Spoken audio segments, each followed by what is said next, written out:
प्रेय चुनना है। प्रेय नाशवान सुख देता है और श्रेय जो है वो परमानंद देता है, सदा के लिए दुखों से छुटकारा मिल जाता है। तो उपनिषदों में लिखा है, दूर में ते विपरीते विशुचि अविद्या चाया विद्येति ज्ञाता विद्या विशिप्नम नचिकेत सम्मन्ये नात्वा कामा बहु लुलुपन्ता अविद्यामंतरे वर्तमाना स्वयं धीरा पंडिता मन्यमाना द्रम्यमाणाः पर्यन्ति मूढा अंधनेव नीयमाना यथन्तः समराया प्रतिभाति बलम प्रमाद्यन्तं वित्तमोहेन मूढम् अयं लोको नास्ति पर इति माने पुनः पूर्व वशमापपद्यते।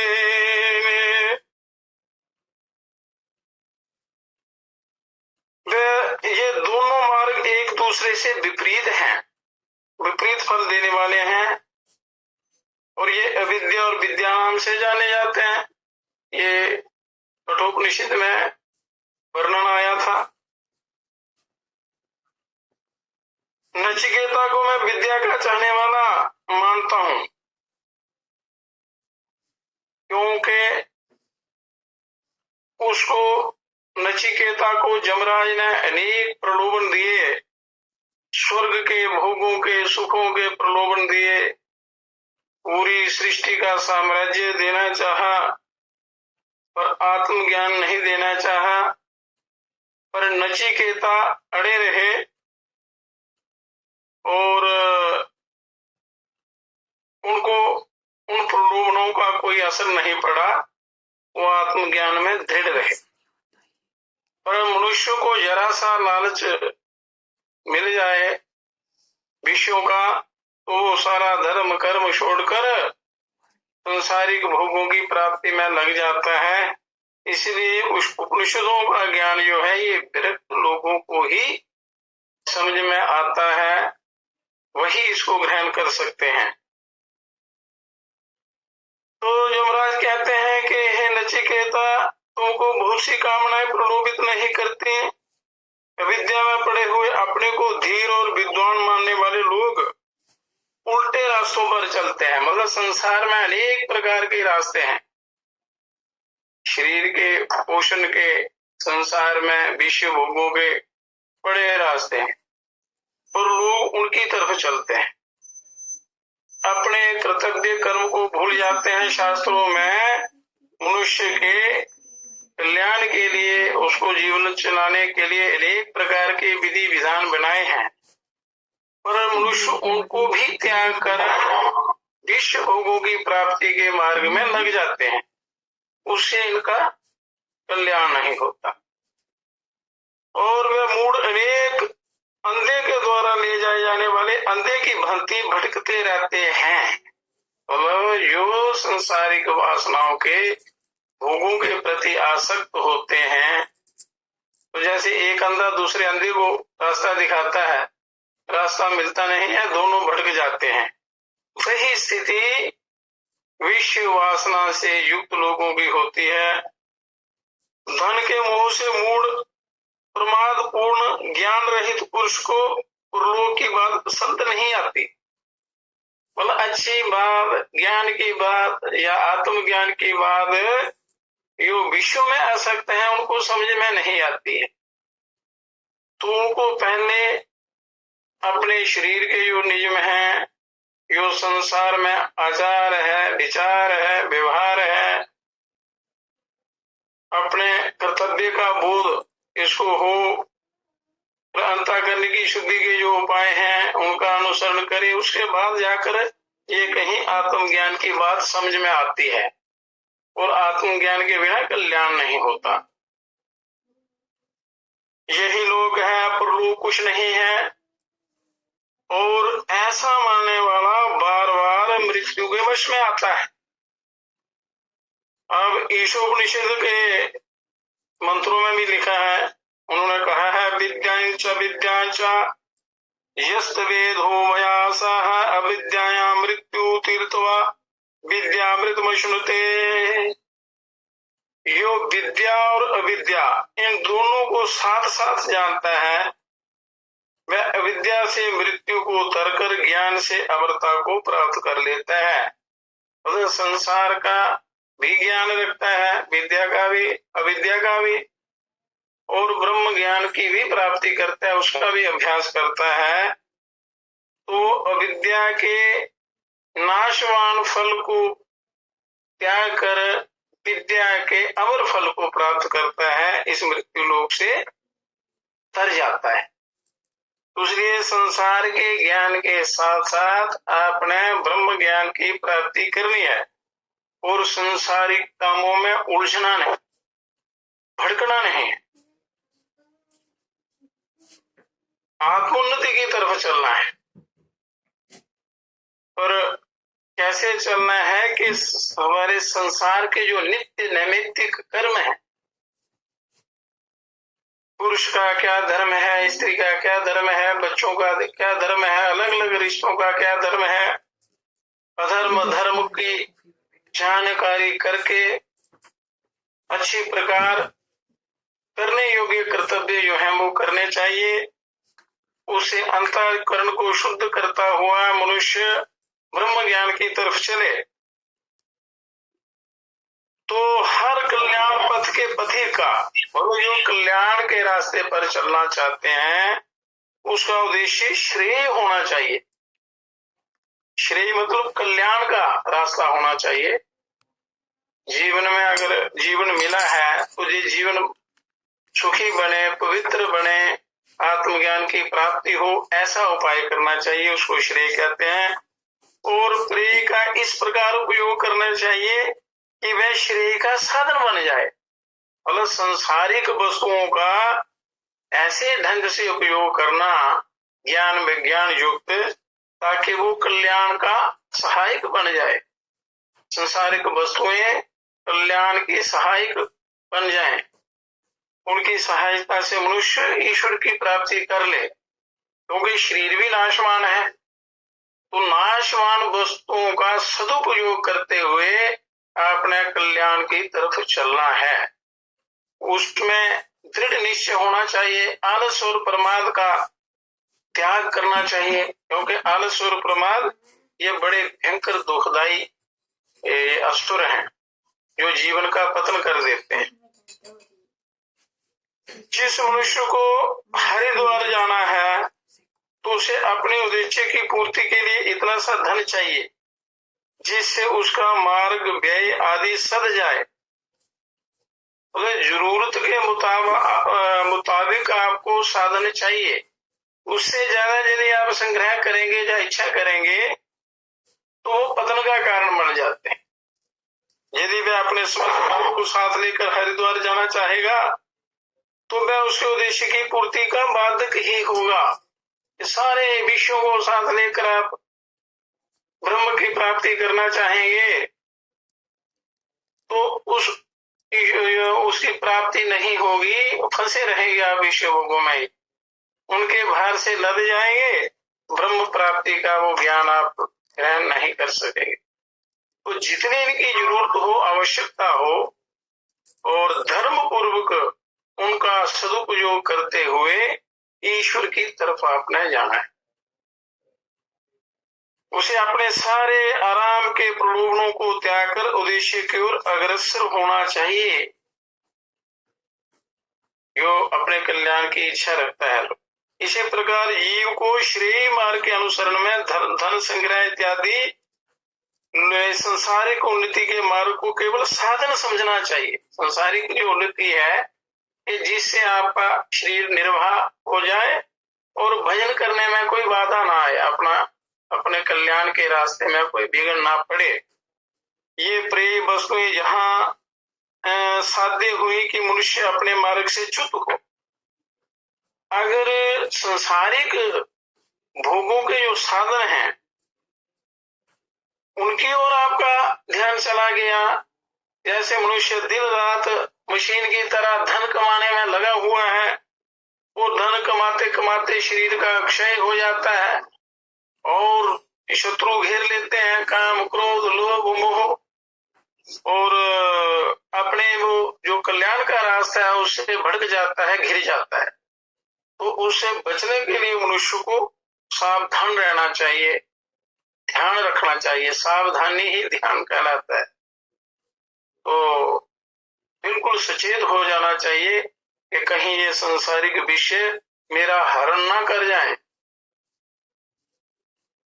अतः धन आदि को केवल अपने आत्म कल्याण का ही साधन बनाना चाहिए। आपका घर बाहर साधन जितने भी उपकरण हैं उनका सदुपयोग करते हुए कल्याण के मार्ग में उनको लगाना चाहिए।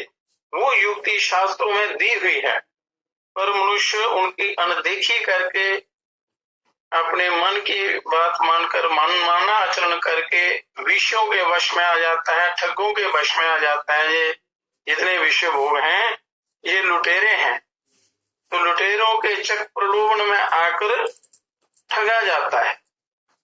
और इसको जो संपत्ति मिली है ईश्वर की तरफ से, जो ज्ञान विज्ञान जो जीवन रूपी श्वास मिले हैं, वो सारे बर्बाद कर देता है लालच में आकर। तो लालच में ही मनुष्य का पतन होता है।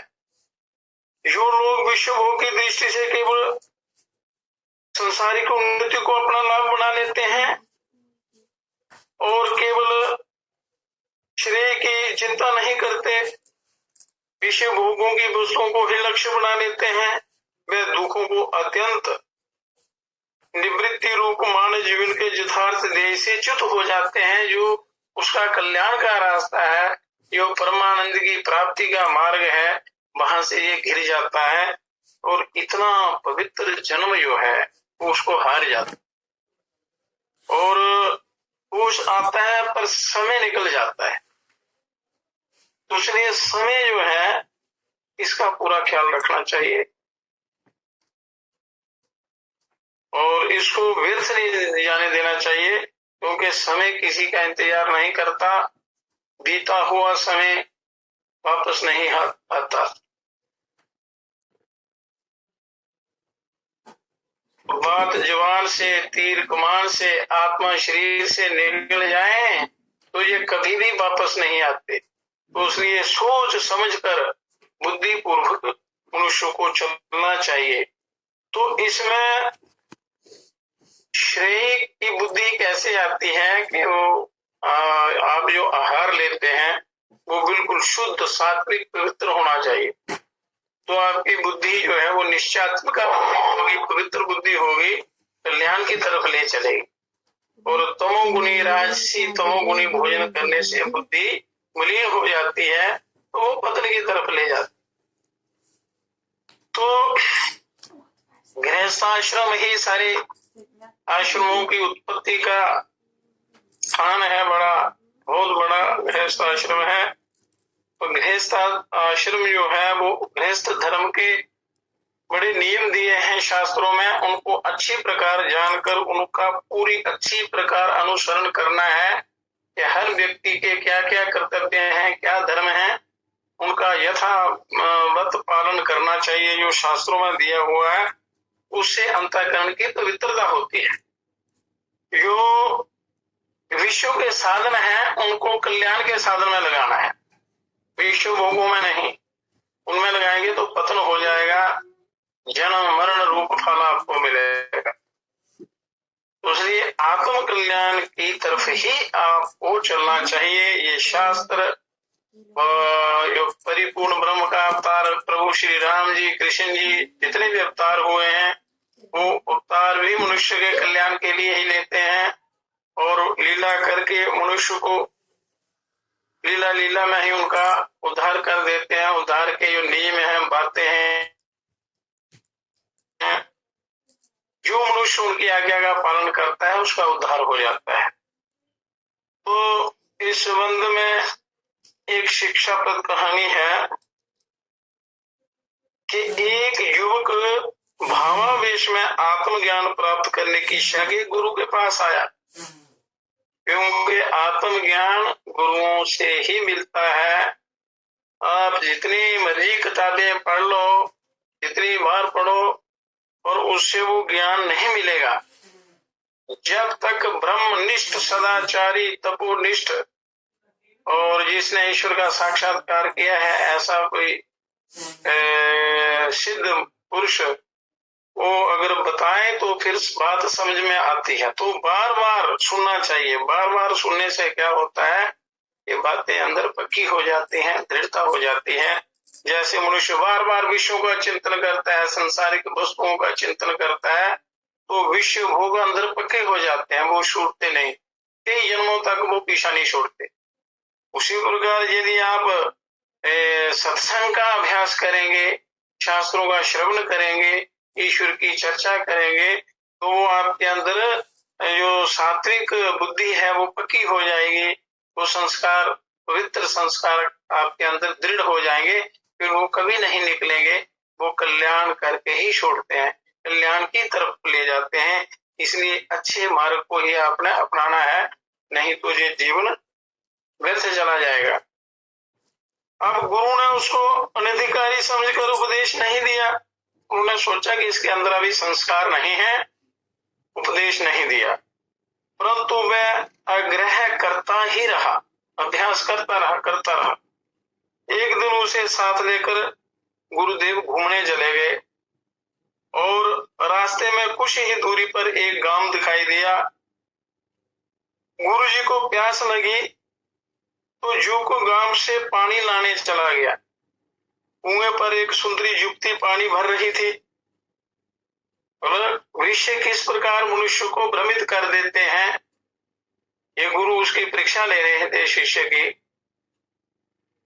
युवक को उसने पानी दे दिया, परंतु युवक उसके रूप पर मोहित हो गया और गुरु के प्यास की बात भूल गया कि गुरु जी ने पानी मंगवाया था, उनको प्यास लगी है, पर वो गुरु आज्ञा को भूल गया और उस युवती के पीछे पीछे उसके घर जा पहुंचा। और वह अविवाहिता थी, कुंवारी थी, तो घर वालों ने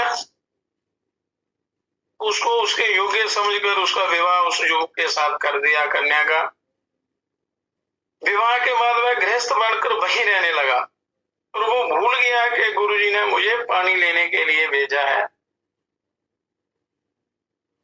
और क्रमशः उसके 3 पुत्र हुए, जंजाल में फंसता गया। युवती का पिता मर चुका था और कुछ समय बाद नदी में बाढ़ आने से ग्राम में पानी आया और चारों ओर जल ही जल हो गया। तो उसने अपनी स्त्री और 3 बच्चों को लेकर प्राण बचाने के लिए गांव से बाहर निकलने का प्रयत्न किया। पानी का वेग बढ़ता ही गया और बड़ी भारी सावधानी करने पर भी एक एक करके उसके 3 पुत्र और स्त्री पानी में बह गए। सब कुछ लुट गया उसका, चारों बह गए। वह बड़ा दुखी हुआ और कठिनता से प्राण बचाकर उस स्थान पर पहुंचा जहां से गुरुजी के लिए जल लेने के लिए चला था। गुरुजी ने आज्ञा दी थी कि जल लाओ, और वो जल को भूल गया और माया चक्र में पड़ गया। और फिर जब मुसीबत आई तो फिर दोबारा वहां आया। वहां पहुंचने पर उसको ये स्मरण आया कि मैं अपने उद्देश्य से पतित होकर किस प्रकार प्रेम मार्ग पर चल दिया था। उसको होश आया, और होश आया जब वो चारों, उसके 3 बच्चे, स्त्री बह चुके थे पानी में। जब सब कुछ लूट गया फिर उसको होश आया। तो प्रेम को साध्य समझकर एक ये महमूद गजनवी रोता हुआ भी संसार से चला गया था और जीवन भर लूट घसोट से इकट्ठे धन को मृत्यु के समय आने पर यहीं पर छोड़कर चला गया। कोई भी साथ नहीं गया, कोई धन नहीं गया, ऐश्वर्य नहीं गए, विषय भोग साथ नहीं गए, रिश्ते बंधु उसके साथ नहीं गए। मृत्यु ने बलपूर्वक प्रिय वस्तुओं से उसको अलग कर दिया।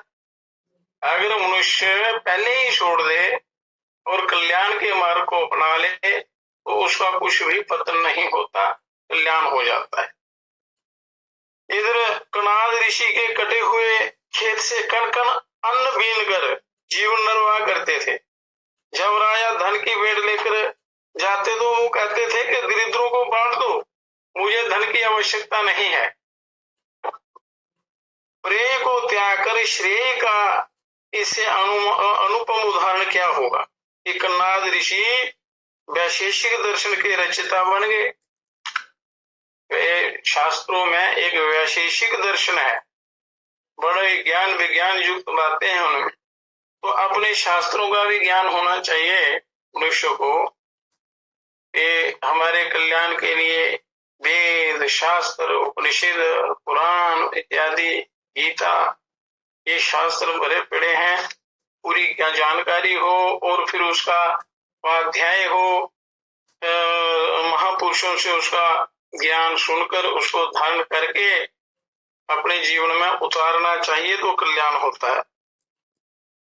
तो यमराज जी ने नचिकेता को तप का स्वरूप बतलाया। तप का जीवन प्रलोभनों से बचकर चलने का है।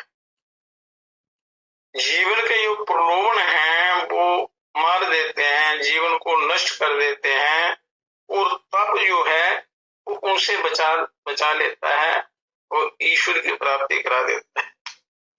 और प्रेय जो है उससे लगातार लड़ने का है, युद्ध करने का है, क्योंकि प्रेय अपनी तरफ खींचता है, संसारिक वस्तुएं अपनी तरफ खींचती हैं, तो उनसे विचारों से युद्ध करना चाहिए कि ये हमारे कल्याण की वस्तुएं नहीं हैं, इनका इतना ही प्रयोग करना है जिससे आपका कल्याण हो और ईश्वर की तरफ ले चले, उसमें बाधा ना बने। तो जब आप पूरा मनोयोग तन मन धन सब संसारिक वस्तुओं की प्राप्ति में लगा देंगे तो फिर परमात्मा की तरफ आप नहीं जा सकते, फिर 84 के चक्र में पड़ जाएंगे। तो प्रेय से युद्ध करके ही मनुष्य की गति कल्याणकारी हो सकती है। मतलब उल्टे सीधे विचार आए तो उनसे लड़ाई करनी है, लड़ना है, विचार पूर्वक उनको दूर करना है और कल्याण के रास्ते को अपनाना है। अब नचिकेता के तीसरे बार के उत्तर में यमराज ने उनको प्रलोभन देते हुए कहा कि तू सारी सुख भोग की सामग्रियां प्राप्त कर लो परंतु ज्ञान नहीं। पर नचिकेता उस लोभ में नहीं आए, उन वस्तुओं को, उस राज्य को, स्वर्ग के भोगों को नाशवान समझा, दुख का कारण समझा और त्याग दिया, उनको ठुकरा दिया। उस समय यम ने मरने के पश्चात जीव की क्या गति होती है ये ज्ञान दिया था नचिकेता को। परंतु इस उपदेश से पूर्व यम ने नचिकेता के तपस्वी अधिकारी होने की पूरी परीक्षा कर ली थी। सबसे पहले यमराज ने अच्छी तरह परीक्षा कर ली थी कि ये अंदर से कच्चा तो नहीं है या भावावेश में आकर ये आत्मज्ञान की बात कर रहा है। तो अच्छे प्रकार परीक्षा करके ही ये ब्रह्म ज्ञान दिया जाता है, अन्यथा ये किसी को समझ में नहीं आता है, कल्याण नहीं होता। अत्यंत नित्य और पूर्ण सुख की प्राप्ति ही श्रेय है। अनंत नित्य और परम सुख, पूर्ण सुख, परम सुख जिसका कभी नाश ना हो उसकी प्राप्ति होती है, उसको श्रेय कहते हैं। हर मनुष्य की स्वाभाविक इच्छा सुख की प्राप्ति की होती है, सुख की प्राप्ति की इच्छा करते हैं सारे, परंतु सुख क्या है इसका पता नहीं है कि सुख क्या है, सुख कैसे प्राप्त होता है। तो नारद जी ने सनत कुमार से यही प्रश्न किया था, सुखम भगवो विजिज्ञासे इति ही। तो नारद जी ने सनत कुमार जी से ये प्रश्न किया कि हे भगवान, मैं सुख का स्वरूप जानना चाहता हूं कि सुख क्या है। तो ये बहुत ही टेढ़ा प्रश्न है कि सुख क्या है। तो शास्त्रों का एक सार श्लोक बोला है, परोपकारा पुण्याय पापाय परपीडनम आत्मनः प्रतिकूलानि परेशाना समोचरे। परोपकारा पुण्याय, परोपकार की भावना करना, मर्यादा में रहकर जो आपके कर्तव्य कर्म हैं उनको पूरी तरह निभाते हुए परोपकार की भावना रखना, उससे पुण्य बढ़ता है।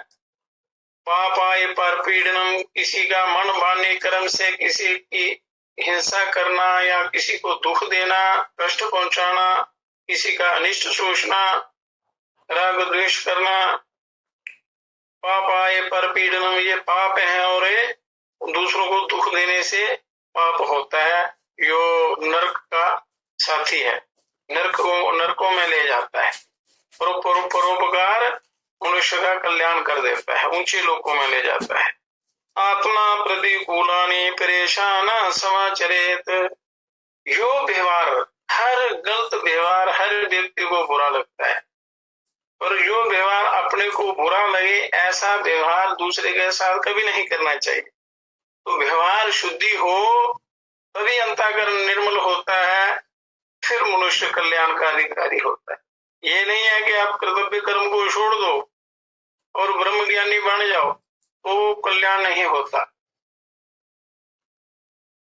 अपने सच्चे मार्ग पर चलते हुए, जीवन को पवित्र बनाते हुए ब्रह्म ज्ञान की तरफ चलना है, परम पद की प्राप्ति करनी है। बच्चा खिलौना देखकर रोता है, जब खिलौना मिल जाता है तो समझता है कि मैं सुखी हो गया, और परंतु कुछ देर खेलने के पश्चात उसका जी उब जाता है और वह खिलौनों को फेंक कर रोने लगता है। अब उसे उस खिलौने में सुख नहीं मिलता। वस्तुतः खिलौने में सुख समझना उसका बालपन ही था। जैसे हम विश्व में सुख ढूंढते हैं, विश्व भोगों की प्राप्ति में कष्ट, लोग जब प्राप्त हो भी जाते हैं तो भोगने के बाद भी कष्ट और फिर पछताता है, क्योंकि जब ये व्यक्ति स्त्री पुत्र धन आदि की इच्छा करते हैं तो जब ये उसका अनादर करते हैं, दुख देते हैं, जब विश्व भोग जब कष्ट देना शुरू हो जाते हैं तो फिर रोता है, सोचता है कि ये मेरा भ्रम था। ये इसका बालपना है कि विश्व में सुख ढूंढना, विश्व में सुख है ही नहीं। सुख तो आत्मा की खोज में है, सत्य की जानकारी से मिलता है। खिलौने में असली सुख नहीं था, वो नकली था, केवल उसका वो बालपना था, मूड भाव था। इसी प्रकार धन आदि संसार के पदार्थों का हाल है। जितने भी पदार्थ हैं, संसार के साधन, संसार के सुख, धन वगैरह, पर ये मूल में ये सुख के साधन नहीं है, इनमें सुख नहीं है, फल इनका दुख ही दुख है, कष्ट ही कष्ट है। और कष्टों से निपटारा कैसे हो, तो फिर ये ब्रह्म ज्ञान की तरफ चलता है। फिर प्रश्न होता है कि फिर सुख क्या है? अगर खिलौने में सुख नहीं है, विश्व भोगों में सुख नहीं है, संसारिक पदार्थों में सुख नहीं है, तो फिर सुख क्या है? सनत कुमार ने उत्तर दिया, बड़े महासिद्ध मुनि हुए सनत कुमार जी। यो वै भूमा तत्सुखं न अल्पे सुखमस्ति, भूमेव सुखं भूमा तुमेव विजिज्ञासासितभ्य इति। भूमा ही सुख है, अल्प में सुख नहीं है। भूमा को भी समझना चाहिए कि जो सर्वत्र व्याप्त है, ईश्वर ब्रह्म, यहाँ से सारा जगत उत्पन्न होता है, सत्य की खोज करनी चाहिए, उसी में सुख है। नारद ने फिर पूछा कि महाराज भूमा क्या है, जिसको आप सुख का मूल बताते हैं, वो क्या है? सनत कुमार ने उत्तर दिया, यत्र नान्य यत् पश्यति नान्य यत् शृणोति नान्य विजानाति सा भुवाय भूमाथ, यत्र अन्तश्च पश्यन्ति शृणोत्यन्यद् विजानाति तदल्पं यो भय भूमा तदमृतं मत्।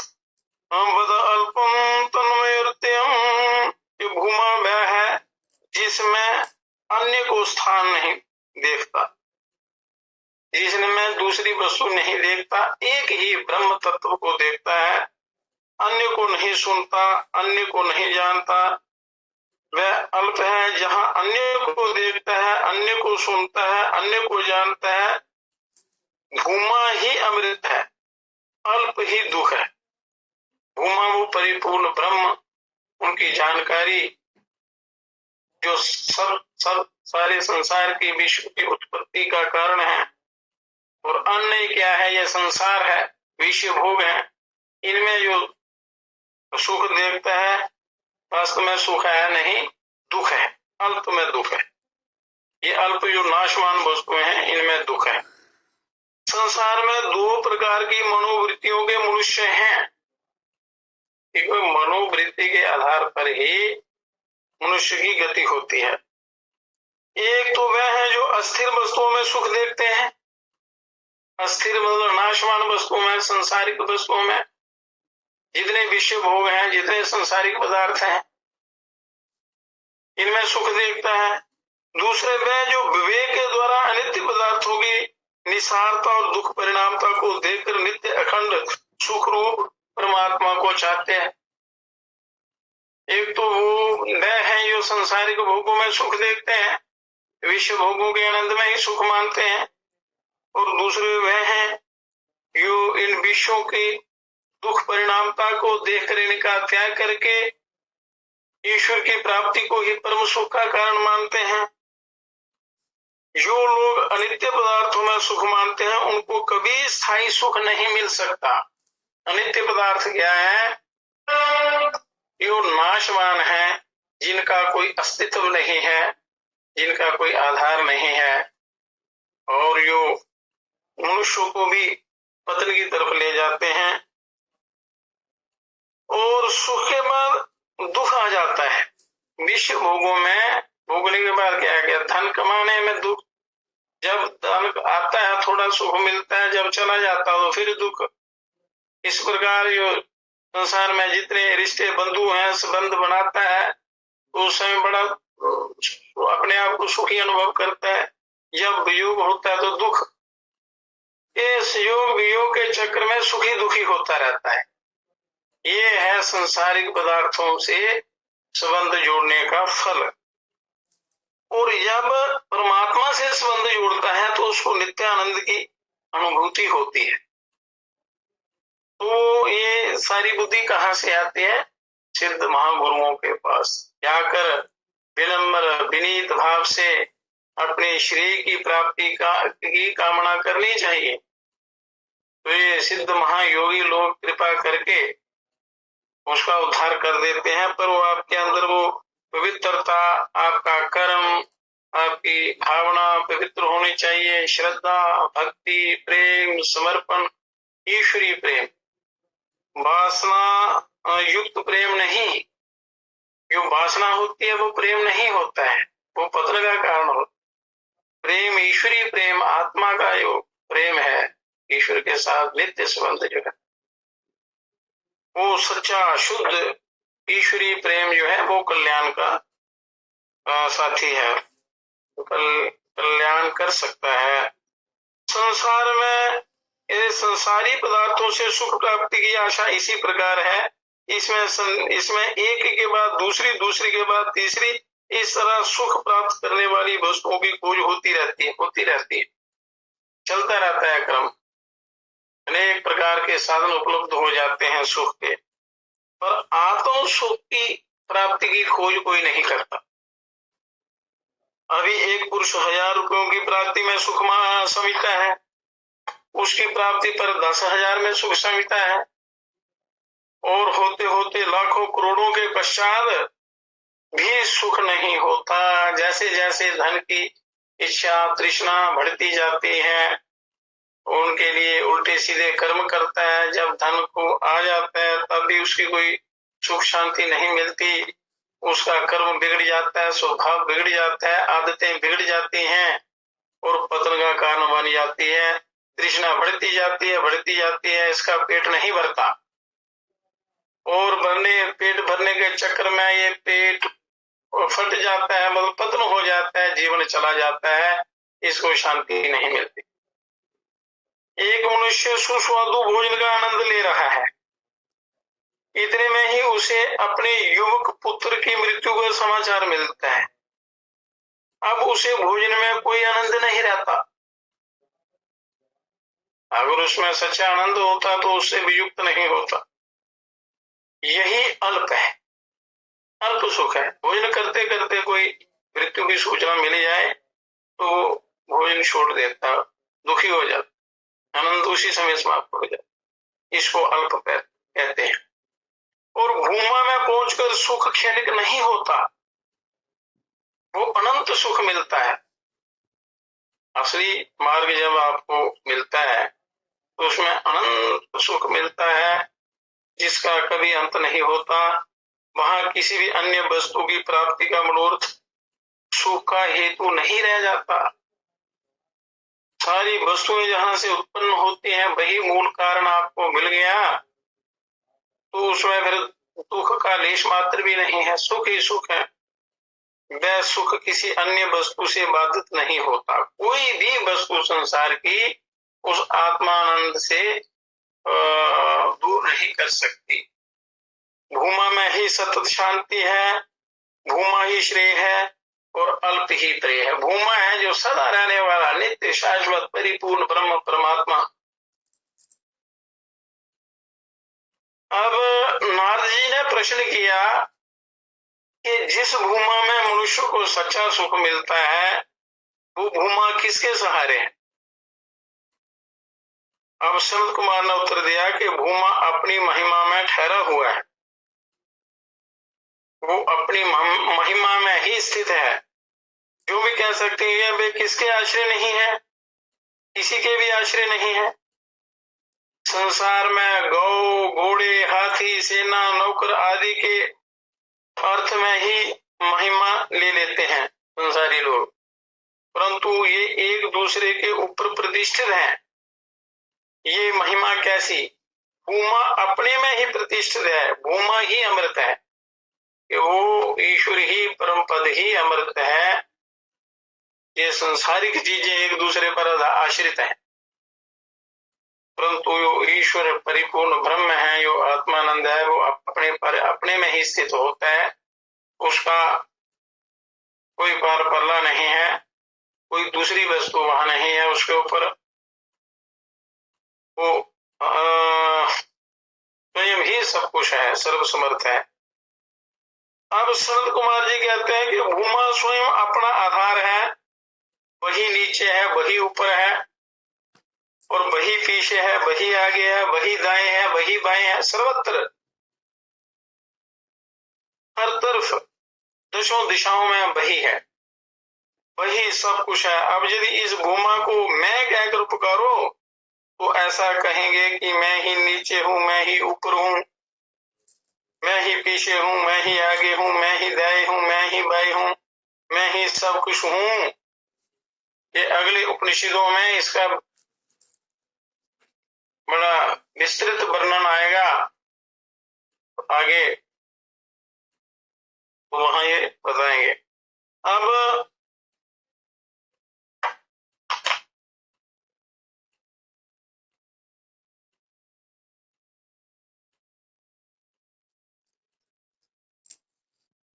कामचारो भक्ति,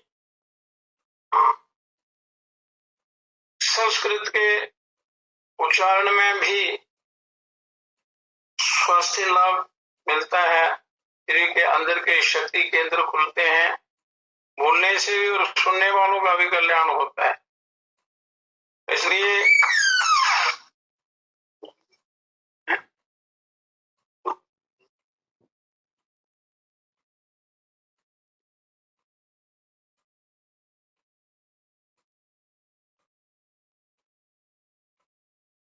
पानी भी हो गया।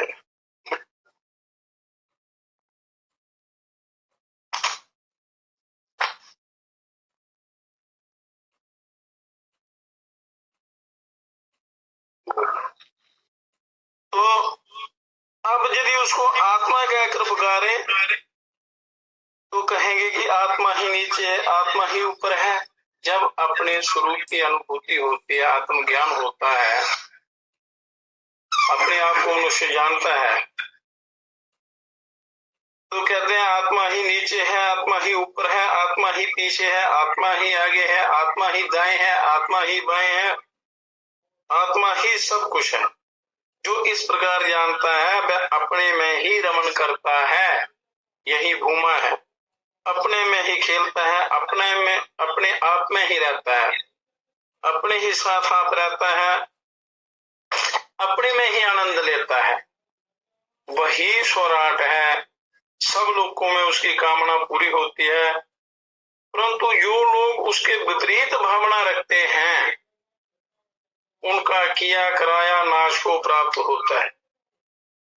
उनकी भावनाएं कहीं पूरी नहीं होती, उनको कहीं सुख प्राप्त नहीं होता।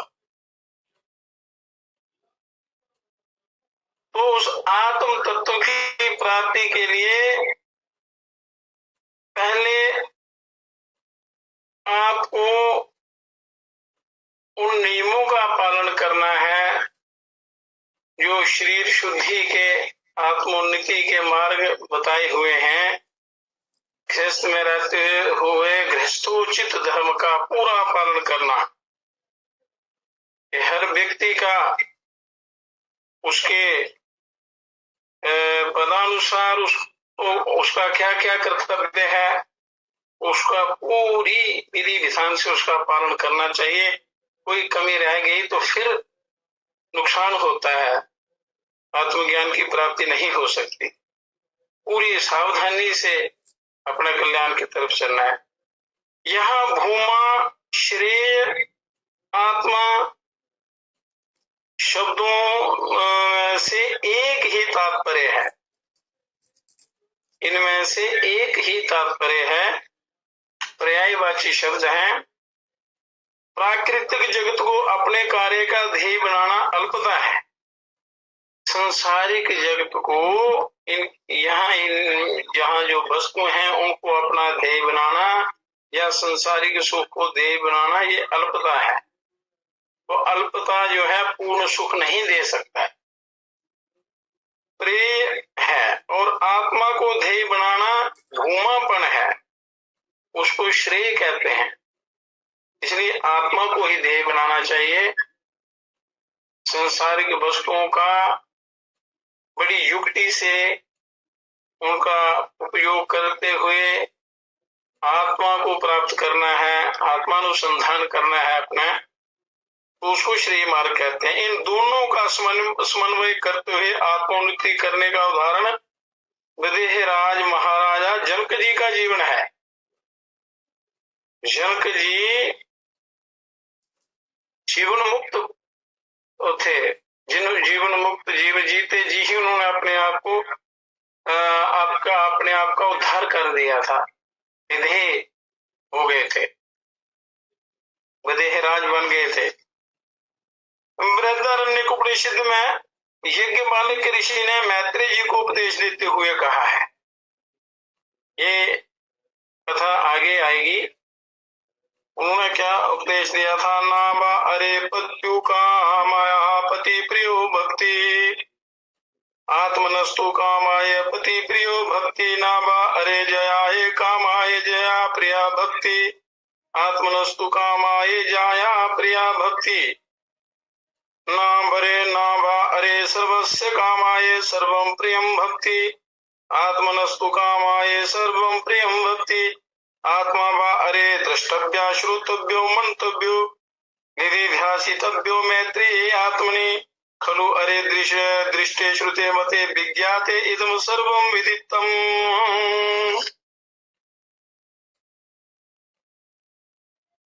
मैत्री को यज्ञपालक समझाते हैं कि अरे मैत्री, पति के लिए पति प्यारा नहीं होता, आत्मा के लिए पति प्यारा होता है। स्त्री के लिए स्त्री प्यारी नहीं होती, आत्मा के लिए स्त्री प्यारी होती है। सब के लिए सब प्यारा नहीं होता, आत्मा के लिए सब प्यारा होता है। इसलिए हे मैत्री, आत्मा को ही देखने, सुनने, सोचने और जानने से सब कुछ समझ में आ जाता है। ऐसे बुद्धि तर्क वितर्क में दौड़ाने की आवश्यकता नहीं है। केवल आत्मानुसंधान करना है, अपने अपने अंदर खोजना है ईश्वर को, परमात्मा को, तो आपको वो आनंद की प्राप्ति होगी। सब कुछ समझ में आ जाएगा। ध्यान करने से ही सब समझ में आता है, अंतर्मुख होने से बाहर उसका वो कोई पता नहीं चलता। मनुष्य को अपने जीवन के सब विभागों में कार्य करते हुए आत्मा को ही ध्येय बनाना चाहिए। कहीं भी मनुष्य कार्य करे और उसको सदाचार से युक्त कार्य करते हुए, ये नहीं है कि अपना चरित्र खो दे, अपना आचार विचार खो दे तो आत्मा की प्राप्ति नहीं होती। तो सब विभागों में, संसार में अनेक प्रकार के विभाग हैं, अनेक प्रकार के कर्म हैं, तो उनमें कार्य करते हुए आत्मा को ही ध्येय बनाना चाहिए। आपका लक्ष्य जो है वो अपना आप होना चाहिए, आत्मा होनी चाहिए। आपके अंदर जो परमात्मा का अंश है, जीवात्मा विराजमान है। परंतु ये ध्येय बने कैसे? मन की प्रवृत्ति श्रेय मार्ग की ओर हो कैसे? मतलब संसार की तरफ मनुष्य की, खाने पीने की तरफ मनुष्य की दौड़ है, मांसाहार करता है मनुष्य, जो नहीं करना चाहिए, जो मनुष्य के लिए नहीं बना है। नशे इत्यादि जितने भी हैं, इनसे बुद्धि भ्रष्ट होती है, जीवन का पतन होता है, मनुष्य सही मनुष्य नहीं रहता। आत्म कल्याण की बात तो दूर रही, तो उसको साधारण जीवन की सही बनाने में बड़ी कठिनाई आती है, पतित हो जाता है, उसको नरकों में भी जगह नहीं मिलती, बड़ी दुर्गति होती है। अशुद्ध आहार से, अशुद्ध खान पान से, अशुद्ध व्यवहार से पतन होता है। और मनुष्य को अपनी आदतों पर, अपने व्यसनों पर काबू करना चाहिए।